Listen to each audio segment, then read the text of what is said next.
नमस्कार बच्चों और नमस्कार माता पिताओं। आपका डेली इंग्लिश विथ आशा में आपका स्वागत है। आकृति जो है मेरी डॉटर का नाम है, इसलिए मैंने लोगो में मेरी डॉटर का नाम रखा है। तो प्लीज आप कंफ्यूज नहीं होइएगा। मेरे चैनल का नाम डेली इंग्लिश विथ आशा है। हम क्लास स्टार्ट करने से पहले कल का जो रिवीजन था हम देख लेते हैं। तो बच्चों, कल हमने सीखा था कि इंग्लिश के अल्फाबेट्स कितने होते हैं। तो आप लोग का आंसर था 26। वो राइट है। तो हाँ, कोई भी आपको पूछता है how many alphabets are there in English, तो आपको वन अल्फाबेट बोलना है। तो अल्फाबेट क्या है? ग्रुप ऑफ लेटर है ए टू जेड का। तो आपको वो बोलना है कि ग्रुप ऑफ लेटर आपका आंसर होना चाहिए। तो अल्फाबेट में क्या आते हैं, कितने आते हैं? 26 लेटर आते हैं। ए टू जेड उनको सुना देना है, आपको बोलना है, आपको याद रखना है। फिर आता है कि ए टू जेड में बच्चों को याद करवाने के लिए आपको ए से जेड तक उनको एग्जाम्पल देने पड़ेंगे कि A for apple, B for ball, C for cat, D for dog, E for elephant, F for fish, G for grapes, H for hand, I for ice cream, J for jug, K for kite, L for lion, M for mango, N for nest, O for orange, P for parrot, Q for queen, R for rose, S for sun, T for tree, U for umbrella, V for van, W for watch, S for tree, Y for yard, Z for zebra। तो बच्चों को ऐसे आपको याद दिलाना है, जो भी पेरेंट्स देख रहे हैं। फिर क्या है, हमने क्या देखा था कि हमारे इंग्लिश में जो जिसको हम स्वर बोलते हैं, मीन्स वोवेल्स बोलते हैं, तो वो कितने हैं? तो हमारे पास 5 वोवेल्स है। क्या, कौन से? तो ए, ई, आई, ओ, यू आपको ध्यान रखना है। फिर इंग्लिश में 2 लेटर आते हैं, जैसे कि एक कैपिटल लेटर, एक स्मॉल लेटर। तो बच्चों को ये भी सीखना बहुत जरूरी है कि स्मॉल लेटर क्या है और कैपिटल लेटर क्या है।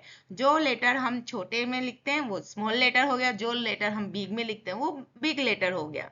तो बच्चों को ये ध्यान से आपको देखना होगा, बच्चे को ध्यान से लिखवाना होगा। और बच्चे प्लीज आप इसको रट लीजिए और अच्छे से ध्यान से देखिए कि क्या है ये बिग लेटर और स्मॉल लेटर। फिर हमने आज सीखेंगे, ये नया है, आज का टॉपिक है कि आर्टिकल्स क्या होता है, ए, एन और द। तो very important in English, no direct Hindi meaning.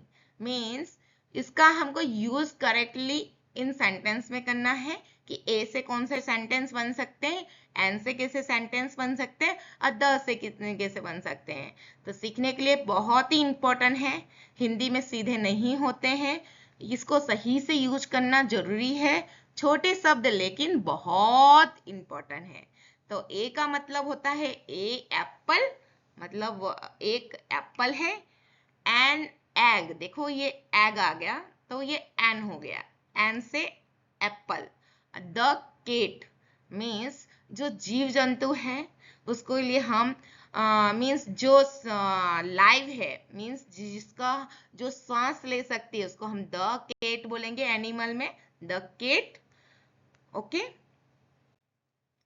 फिर यहाँ पे पे अटेंशन आपको करना है कि जो साउंड आता है जो आप बोलते हो, जैसे कि कुक, कुक, कुक में आप देखोगे तो छोटी ऊ की मात्रा है कुल, कुल में बड़ी बड़ी ऊ की मात्रा है। तो आप जब बच्चे को ओ और ऊ का साउंड सिखाए तो ये उनको बहुत ध्यान से सीखने की जरूरत है। तो ध्यान दीजिए, ओ यानी ऊ में, ओके, हमेशा सेम साउंड नहीं होता, जैसे कि कुक एंड कूल में, इसलिए इंग्लिश में एक्सप्रेशन बहुत ही जरूरी है। फिर बात करते हैं प्रोनाउंसिएशन। तो प्रोनाउंसिएशन में every word has different sound, practice daily improve communication. तो कोई कोई बच्चे जैसे हम बच्चे जब छोटे होते हैं तो वो अच्छे से बोल नहीं पाते हैं, बोलते कि अभी छोटा है ना इसलिए। पर जब छोटा है तो हम उसको अंदर हम उसको इतना ध्यान नहीं देते। अपन बड़े होते हैं तो हमको टेंशन आती है, तो हमारा ध्यान होना चाहिए कि हमारा जो बच्चे का जो साउंड निकल रहा है, प्रोनाउंसिएशन जो कर रहे हैं बच्चे, वो सही से कर रहे हैं कि नहीं।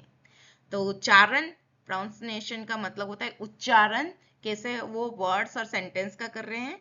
तो हर वर्ड का साउंड अलग हो सकता है, प्रैक्टिस जरूरी है। सही प्रोनाउंसिएशन से कम्युनिकेशन स्ट्रांग होता है। तो प्रोनाउंसिएशन में आप देखेंगे E Apple, E for elephant, I for ink, O for orange, U for umbrella।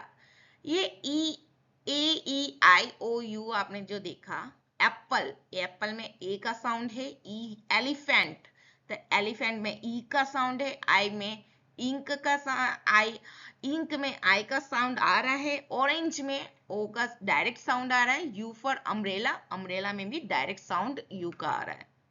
अब दूसरा हम देखते हैं कॉमन साउंड प्रैक्टिस। तो 10 साउंड में आप देखोगे थिंक, थिंक और दिस साउंड आपको पता चला, द क्या आ रहा है, टी एच का, थिंक, थी, दिस, दी, ये दोनों में आपको फर्क पड़ा। टी एच में, एस एच में देख लेते हैं, सिप, सिप, एक तो सिप होता है जब हम वाटर को सिप की तरह पीते हैं, एक होता है ये सिप। सी एच का हम देख लेते हैं, चेयर, चेयर, आपने सी का कॉमन साउंड देखा आप यहाँ पे।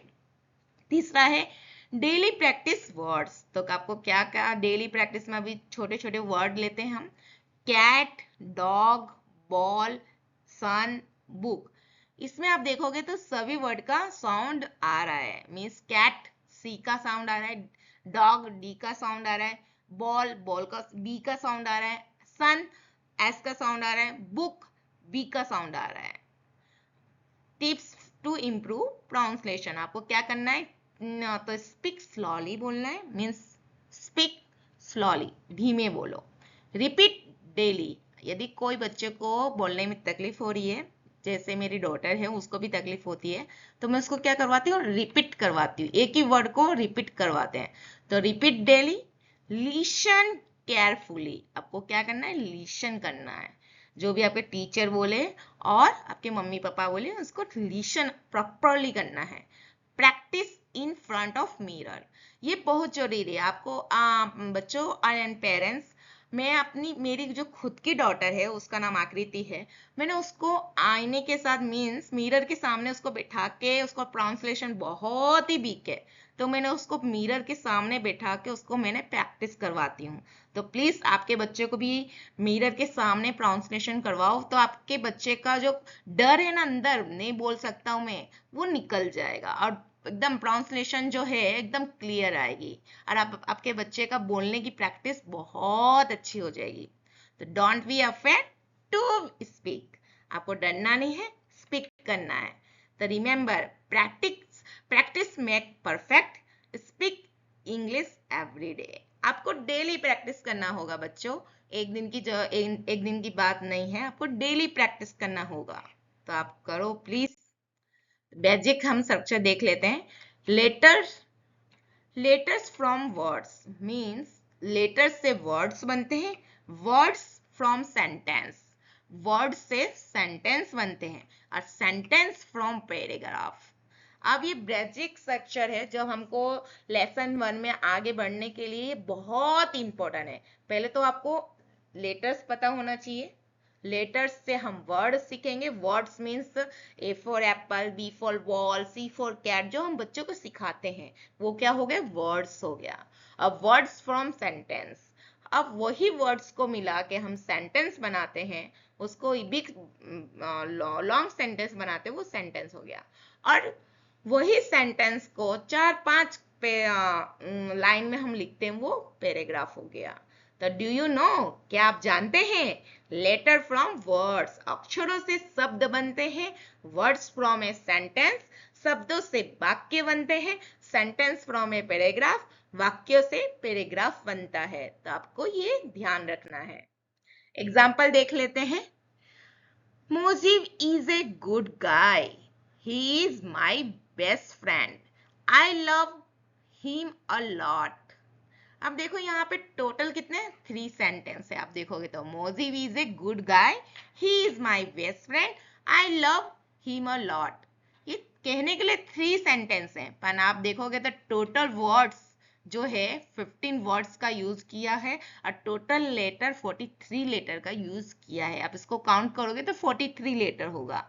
तो जो हमने आपको सिखाया है कि वर्ड से सेंटेंस बनते हैं, सेंटेंस से पैराग्राफ बनते हैं। तो ये यहाँ का बेसिक है। कंक्लूजन में इतना है कि English basic are easy, practice daily, focus on pronunciation, learn articles properly. तो बच्चों इसके आगे हम देखेंगे कि और क्या लेसन 1 में कवर होगा।